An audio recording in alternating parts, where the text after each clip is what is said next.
Une fois de plus, nous nous retrouvons dans les tranchées de la Première Guerre mondiale. La guerre a toujours été laide, mais la Grande Guerre fut la première de son genre. L'exposition incessante à la boue, aux maladies et à la menace constante de mort causée par les bombardements et les tirs de snipers. Les soldats enduraient des conditions insalubres, luttaient contre les rats, les poux et des affections débilitantes comme le pied des tranchées et la fièvre des tranchées, tout en affrontant le tourment psychologique d'une impasse prolongée et sanglante. Quelles qu'en soient les raisons, cette guerre a produit d'incroyables récits paranormaux. Les anges de Mons, des archers fantomatiques, apparus juste à temps pour renverser le cours d'une bataille, où le célèbre chien de Mons, censé être une sorte d'expérience impie allemande, lâché sur les champs de bataille pour traquer les soldats britanniques la nuit. Puis, il y a les centaines, voire les milliers d'histoires bouleversantes, d'amis et de membres de la famille, revenus d'entre les morts pour un dernier adieu ou pour avertir quelqu'un d'un danger imminent. En partageant leurs expériences, les soldats des deux camps ont donné au conflit une mythologie unique qui continue de fasciner les historiens et les passionnés du paranormal. Mais au-delà des histoires de fantômes, de prémonitions et de cryptides, il existe une légende du champ de bataille qui s'est taillé une place unique dans le domaine de l'histoire militaire inhabituelle. Une chose qui, bien que rarement vue, était souvent entendue rôdant entre les tranchées. Des créatures qui portèrent les uniformes des armées britanniques, françaises et allemandes, mais qui n'étaient plus des soldats, des hommes qui avaient perdu tout sens d'humanité. La lumière du jour était quelque chose qu'ils évitaient. Ce n'était qu'au coucher du soleil que ces créatures étaient censées émerger de leur refuge souterrain. Comme des animaux, ils vivaient selon leur instinct de survie. Et comme des animaux, ils ne faisaient aucune distinction entre les uniformes lorsqu'ils partaient voler, tuer ou même manger toute personne qu'ils rencontraient. Ceci est l'histoire des hommes sauvages du No Man's Land. La brume qui flotte devant vous offre le choix, passer au travers ou battre en retraite. Au-delà se trouvent des histoires qui défient toute explication et contredisent tout ce que nous tenons pour réel. C'est un vide à la fois de réalité et d'impossibilité, de fait et de superstition. Vous seul devez discerner ce qu'il faut croire lorsque vous traversez ce que nous appelons le brouillard de la guerre. Bonjour, monsieur. Nous ne nous attendions pas à voir la cavalerie par ici. Nous ne nous attendions à voir personne d'ailleurs. Qu'est-ce qui vous amène par ici, monsieur? Nous sommes sur une sorte de chasse à l'oie sauvage, je le crains. 2 prisonniers boches se sont évadés, et on nous a envoyés pour les retrouver. Eh bien, faut bien qu'on trouve une utilité aux aussi. Oui, je vous souhaite bonne chance, monsieur. Mais trouvez quelqu'un ici. Vieilles tranchées, abris et ruines à perte de vue. Des tas d'endroits pour se cacher. J'ai le pressentiment que vous avez raison, sergent. Nous continuerons probablement un peu plus loin, puis nous arrêterons pour la nuit. Il vaudrait mieux retourner vers les lignes maintenant, monsieur. Vous ne voulez pas être ici quand le soleil se couche. Ah oui? Je pensais que nous avions repoussé les Boches hors de cette zone. Pas les Boches, monsieur. Autre chose. À l'automne 1918, après 4 années de combats sanglants, la fin de la Grande Guerre était enfin en vue. Les hommes parlaient avec espoir d'un armistice imminent, incertains de savoir quand ou si il arriverait réellement. Pourtant, tout était écrit.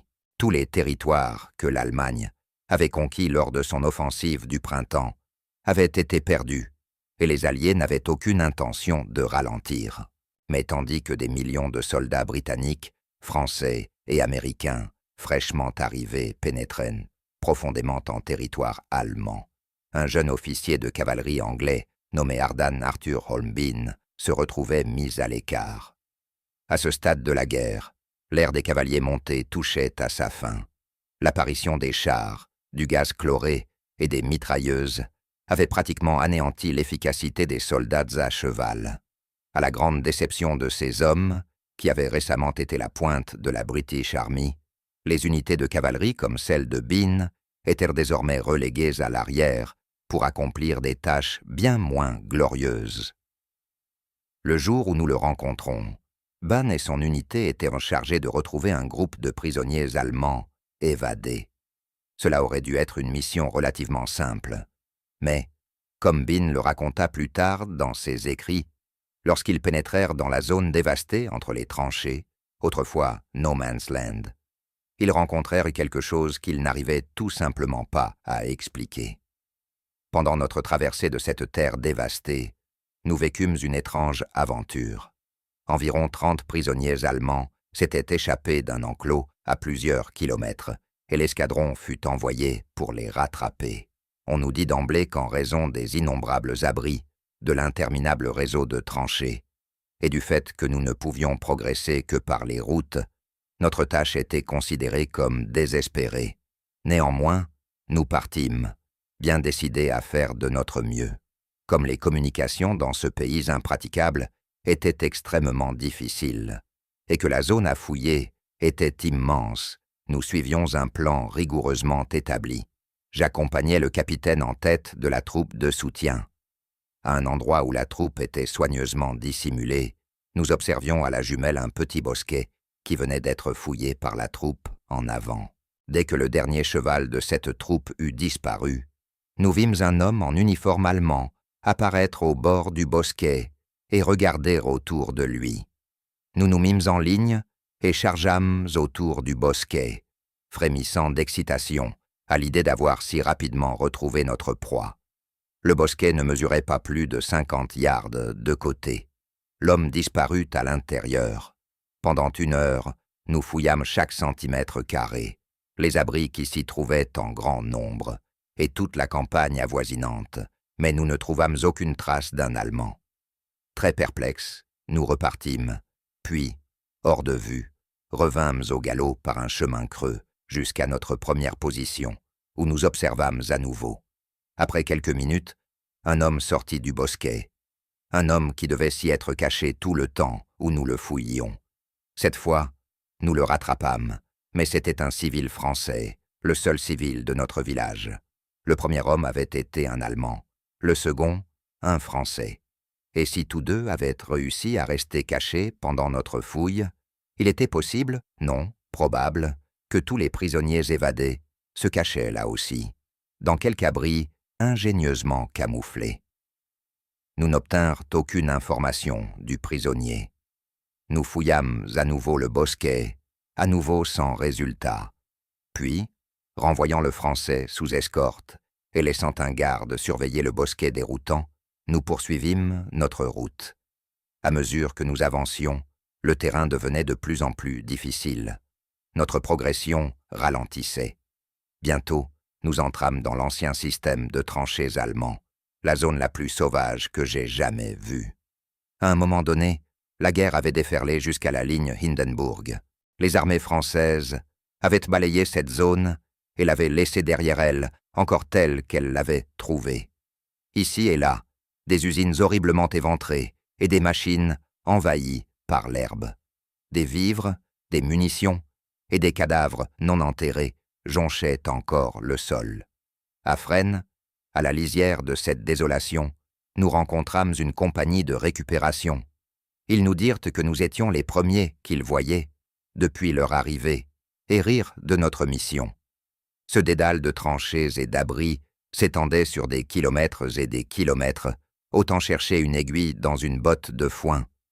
Ils nous avertirent que si nous voulions aller plus loin, il ne fallait laisser personne marcher seul, mais uniquement en groupe serré, car la région était peuplée d'hommes sauvages, des déserteurs britanniques, français, australiens et allemands, qui vivaient sous terre, comme des goules parmi les morts, en décomposition, et sortaient en la nuit pour piller et tuer. La nuit, disait un officier, mêlés au grognement des chiens charognards. Ils entendaient en souvent des cris inhumains et des tirs venant de cette horrible étendue, comme si ces bêtes féroces se battaient entre elles. Aucun des hommes de la compagnie de récupération ne s'aventurait au-delà de leur camp après le coucher du soleil. Un jour, ils avaient placé comme piège un panier rempli de nourriture, de tabac et d'une bouteille de whisky. Le lendemain matin, ils trouvèrent l'appât, intact, avec une note, rien à faire. Le récit d'Ardern Bean sur les déserteurs sauvages vivant dans le No Man's Land semble être le premier du genre, car aucun document militaire, allié ou allemand, ne mentionne ces fugitifs. Bean publia ses mémoires de guerre, The Squadron, en 1920. Lorsque les lecteurs s'y plongèrent, même cette brève mention des hommes sauvages suffit à enflammer les imaginations et à provoquer des débats animés entre chercheurs et historiens amateurs. Mais ce furent surtout d'autres vétérans de la Grande Guerre qui, lisant son récit, ressentirent un écho étrange, quelque chose qui les ramenait à ces nuits passées sur la ligne de front et aux sons glaçants qu'ils avaient si souvent entendus au-delà des barbelés. Dans l'armée, la désertion désigne l'abandon d'un poste militaire sans permission, généralement avec l'intention de ne pas revenir. C'est une réaction physique à la pensée lancinante d'un soldat. Je n'ai pas signé pour ça. Après la fin de la Première Guerre mondiale, l'armée britannique déclara officiellement la perte de 170 hommes pour désertion entre 1914 et 1918. Les Allemands donnèrent un chiffre d'environ 150 000 et les Français environ 66 668. Les désertions dans les armées russes et austro-hongroises auraient atteint plusieurs millions. Il est facile d'étiqueter ces hommes comme faibles ou lâches. La vérité est un peu plus complexe. Beaucoup de soldats qui ont quitté leur poste en sont simplement venus à détester une guerre à laquelle ils ne croyaient plus, ou ont refusé de se jeter vers une mort certaine lors d'attaques frontales, ordonnées par un commandement incompétent. Il y avait aussi le choc des obus, le traumatisme psychologique que beaucoup de ces hommes ont subi et qui était très mal compris à l'époque. La réalité des combats en première ligne était brutale et implacable, et même les soldats les plus dévoués et aguerris pouvaient atteindre leur point de rupture. Comme l'indiquent les archives, le premier instinct d'un soldat cherchant à abandonner son poste était de s'éloigner le plus possible des combats. C'était plus facile à dire qu'à faire. Même s'ils parvenaient à s'échapper des lignes de front, l'arrière-pays était rempli d'autorité militaire, et la punition pour désertion signifiait souvent être attaché à un arbre devant un peloton d'exécution, qu'ils agissent en groupe ou seuls, poussés aux limites de leur santé mentale. Les soldats en première ligne ont apparemment mis au point une stratégie d'évasion qui n'impliquait pas de se réfugier dans les villes ou les forêts derrière leurs unités. Au lieu de cela, ils se rendaient dans le seul endroit où personne ne penserait à les chercher, le No Man's Land ravagé entre les tranchées. On ne sait pas vraiment où ni quand cela a commencé, mais durant les dernières années de la guerre, les histoires de soldats déserteurs vivant dans le No Man's Land se sont répandues comme une traînée de poudre des deux côtés du front. Il existait une variété de récits afférents. Certains affirmaient que ces hommes étaient essentiellement inoffensifs, choisissant de se cacher dans des abris souterrains et des caves durant la journée. La nuit, ils sortaient pour chercher de la nourriture, de l'eau et des fournitures, faisant de leur mieux pour survivre discrètement en attendant la fin de la guerre. Il existe même des témoignages d'hommes blessés ou de pilotes échoués, ayant été aidés par des soldats émaciés, parfois même habillés d'uniformes ennemis. Mais la plupart des histoires décrivaient ces hommes sauvages sous un jour beaucoup plus sombre. Dans ces récits, un mélange de soldats britanniques, français, australiens, canadiens et allemands se regroupaient pour former des factions rebelles. Une fois la nuit tombée, ces bandes rôdaient dans le No Man's Land et leur motivation allait au-delà de la simple survie. Ils pillaient les cadavres et allaient jusqu'à assassiner les hommes blessés qu'ils trouvaient, sachant parfaitement où trouver des ressources dans leurs anciennes unités. Ces déserteurs étaient également réputés pour attaquer leurs propres tranchées, afin de voler nourriture, armes et munitions. L'expression « il n'y a pas d'honneur entre voleurs » prenait tout son sens. Il n'était apparemment pas rare que les soldats de garde, au cœur de la nuit, entendent soudain des cris, des hurlements et des coups de feu sporadiques. À l'époque, Ils pouvaient croire qu'il s'agissait de soldats ennemis dans les tranchées opposées. Mais après la guerre, en repensant à la proximité de ces escarmouches, aux vivres et munitions volées, et aux récits, comme celui des mémoires d'Ardan Bim, les vétérans se demandèrent s'ils n'avaient pas en réalité entendu des bandits se battre entre eux pour le butin. « Mon Dieu, je ne supporte plus de l'entendre hurler comme ça. Il faut trouver un moyen d'aller le chercher. Tu ne veux pas traîner là-bas après la tombée de la nuit, mon vieux. Il y a des snipers et des maraudeurs partout. Ce n'est pas tout ce qu'il y a là-bas, tu sais. Oh, Mac, ça suffit.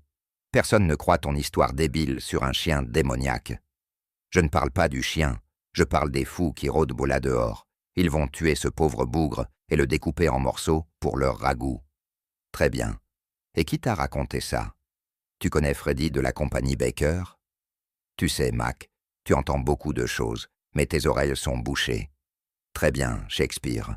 Alors explique-moi comment c'est. La vérité, c'est que les récits détaillés sur ces hommes sauvages sont difficiles à trouver. Peut-être parce qu'ils ne laissaient réellement aucun survivant, et que leurs histoires se sont transformées en rumeurs et en mythes avant d'être oubliées après la guerre, ne vivant que dans l'esprit des vétérans encore en vie. Des hommes comme Walter Frederick Morris. Morris a écrit un roman en 1930, intitulé Behind the Lines.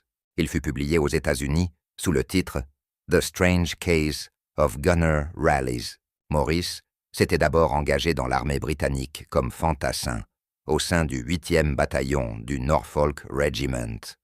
Ses compétences de leadership lui valurent finalement un grade d'officier, et à 27 ans, il était déjà major. À la fin de la guerre, il commandait le bataillon cycliste du 13e corps d'armée et avait reçu la Military Cross. Behind the Lines est une œuvre de fiction, mais Morris s'est fortement inspiré de ses propres expériences de guerre pour rendre l'histoire de son personnage principal aussi authentique que possible. L'histoire suit un jeune artilleur britannique, Peter Rallig, qui tue accidentellement son officier supérieur tyrannique lors d'une altercation. Craignant de ne pas recevoir un procès équitable et d'être exécuté, Rallig abandonne son unité et disparaît dans le No Man's Land. Après avoir erré quelque temps, il croise un autre déserteur, un soldat britannique nommé Alf. Les deux hommes s'associent, Rallig suivant Alf jusqu'à sa cachette souterraine. Rallig se glissa dans le trou, les pieds en premier. Il se retrouva dans un tunnel étroit, renforcé de poutres pourries et à moitié obstrué par des éboulements. Tout l'endroit était indescriptiblement sale, avec une odeur terreuse, moite et d'ail, semblable à la tanière d'un animal sauvage. « Où prends-tu tes rations » demanda Raleigh. « On se débrouille » répondit Alf. « On vit comme des damnés parfois, je t'assure. Nous sommes plusieurs à vivre ici, dans ces vieilles tranchées, généralement par paires. Les auteurs sont généralement à leur meilleur lorsqu'ils écrivent sur ce qu'ils connaissent. Et le roman de Morris offre un regard incroyablement détaillé sur la vie de ces hommes sauvages. Son livre montre que l'idée d'homme vivant dans le No Man's Land a du mérite. Il est intéressant de penser que Morris ait pu s'inspirer d'expériences directes ou de rumeurs étranges partagées entre soldats. Une fois la guerre terminée, les soldats firent carrière. Morris, lui, dut trouver sa voie. Peut-être qu'il n'y avait pas beaucoup d'argent à gagner en publiant des mémoires de guerre trop sombres ou trop brutes. Peut-être voulait-il simplement être reconnu comme écrivain créatif plutôt qu'historien. Mais il est possible que ces récits contiennent plus de vérité qu'il n'en a admis, et qu'ils aient été considérés comme fictifs simplement parce qu'ils figuraient dans un roman. Si c'était le cas, peut-être que, faute d'appétit du public pour l'horreur dans les romans de fiction à l'époque, Morris a choisi d'omettre les éléments les plus dérangeants des histoires qu'il avait entendues. Mais certains récits sont très sombres. Dans certains témoignages, ces déserteurs n'étaient pas seulement des pillards. Ils avaient complètement perdu la raison. Le chaos de la guerre les avait réduits à un état quasi animal, dans lequel ils ne ressemblaient presque plus aux hommes qu'ils étaient autrefois. Comme des bêtes, ils faisaient tout pour survivre, voler, tuer et même recourir au cannibalisme lorsque leurs rations s'épuisaient. Lors des assauts d'infanterie en pleine journée, beaucoup de soldats étaient immédiatement fauchés par les mitrailleuses ennemies ou les obus. Gravement blessés, ils rampaient jusqu'à des entonnoirs d'obus dispersés dans le paysage dévasté. Ils attendaient, parfois pendant des jours, appelant à l'aide dans l'espoir qu'un soldat ou un infirmier les retrouve. Les trêves locales étaient rares. Il n'était pas toujours possible de récupérer les blessés. Beaucoup restaient abandonnés, seuls, attendant la mort. On imagine leur soulagement lorsqu'ils entendaient enfin des pas approcher. Mais l'espoir s'effondrait rapidement lorsqu'ils voyaient apparaître le visage glacé et fou d'un homme armé d'une baïonnette, puis un autre, des silhouettes en uniforme disparates, ressemblant davantage à une meute de loups, affamés, ayant trouvé une proie blessée. À quelques centaines de mètres, les soldats en poste dans les tranchées entendèrent alors un cri percer la nuit avant d'être brusquement réduit au silence. « Messieurs, bon après-midi. Je sais que vous attendiez tous un repos bien mérité, mais des ordres spéciaux viennent d'arriver directement du haut commandement. Des ordres spéciaux, monsieur? Les Boches ne viennent-ils pas de se rendre? Il semble que nous n'allons pas affronter des Allemands cette fois-ci. Enfin, pas exactement. Cette mission ne doit figurer dans aucun rapport. Si quelqu'un vous interroge, vous ne savez absolument rien de ce que nous allons faire. Compris? Oui, monsieur. Je sais que je vous ai demandé l'impossible encore et encore. Cela me fait mal de devoir le faire, une fois de plus, surtout après l'armistice. Mais les ordres sont les ordres. Je veux que chacun vérifie à nouveau ses armes et son équipement. Assurez-vous que vos masques à gaz fonctionnent correctement. Qu'est-ce qu'ils veulent que nous fassions, monsieur? Dire que Sir Osbert Sitwell était un personnage haut en couleur serait un euphémisme. Né en 1892 dans la noblesse britannique, Sitwell s'engagea en 1911 comme officier de cavalerie dans les Sherwood Rangers Yeomanry. Il réalisa rapidement que la vie de cavalier n'était pas faite pour lui et fut transféré aux Grenadier Guards juste à temps pour le début de la guerre en 1914. Sitwell connut son lot de combats, notamment lors de la bataille de Loos en 1915, durant laquelle beaucoup de ses hommes, y compris certains de ses proches amis, furent tués. Les épreuves de la guerre et ses sentiments complexes envers le conflit poussèrent Sitwell à commencer à tenir un journal et à écrire de la poésie pour exprimer ses émotions déchirées. Bien qu'il fût profondément touché par les actes incroyables de bravoure et d'héroïsme des soldats, Sitwell devint fortement désillusionné par la guerre en général. Dans les années d'après-guerre, Sitwell poursuivit plusieurs carrières, y compris un bref passage en politique, mais l'écriture demeura sa véritable passion. De 1943 à 1950, Sitwell publia une autobiographie en 5 volumes, décrivant son éducation aristocratique, son service militaire et bien plus encore. Dans ses livres, il évoqua d'étranges rumeurs concernant des hommes sauvages vivant entre les tranchées. La question est, qu'est-il advenu de ces hommes lorsque la guerre prit finalement fin? Pour leur désertion, ils avaient commis un crime capital et n'allaient probablement pas se rendre eux-mêmes aux autorités militaires.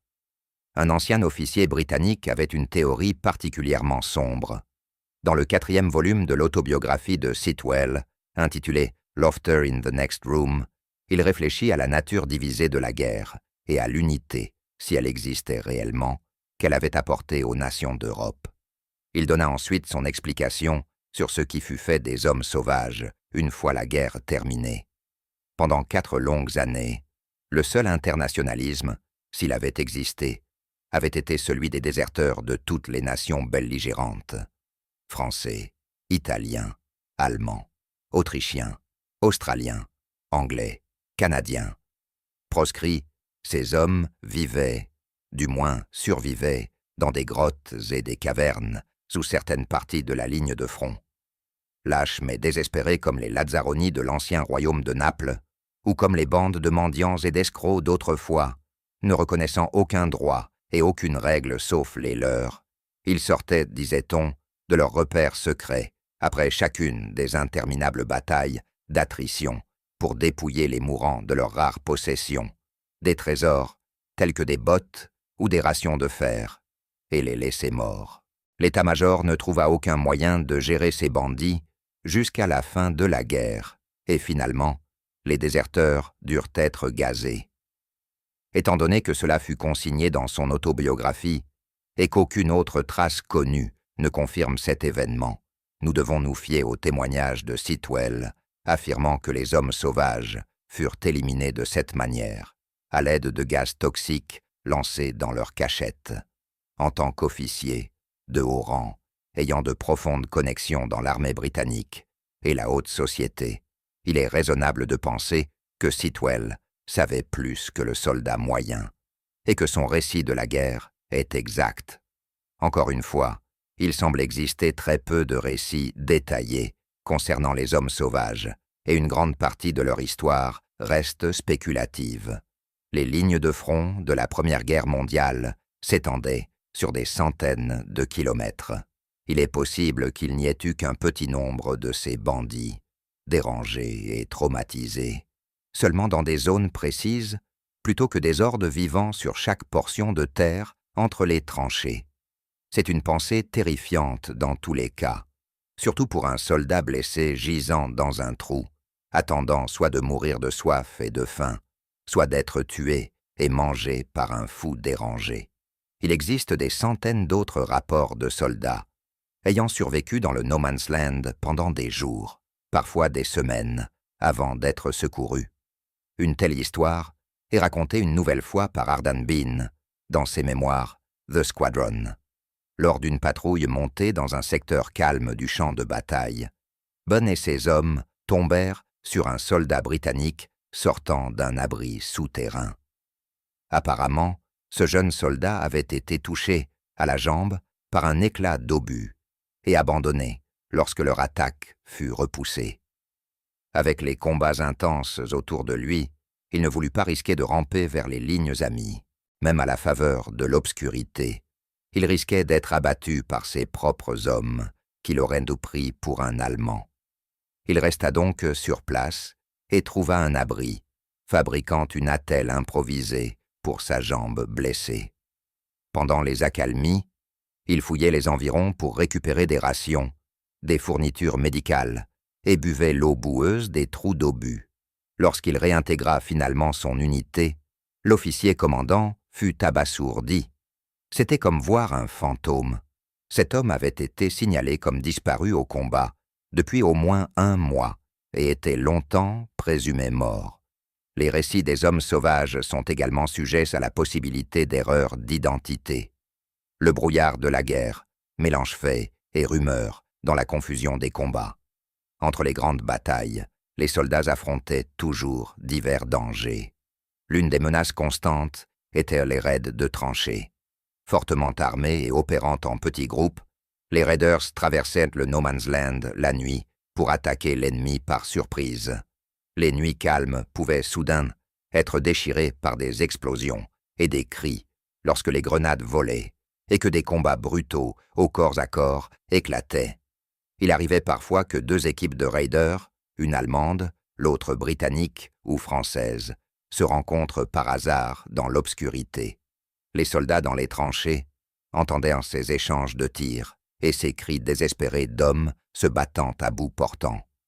Ces sons peuvent expliquer certaines histoires de bandes de déserteurs s'affrontant dans le No Man's Land.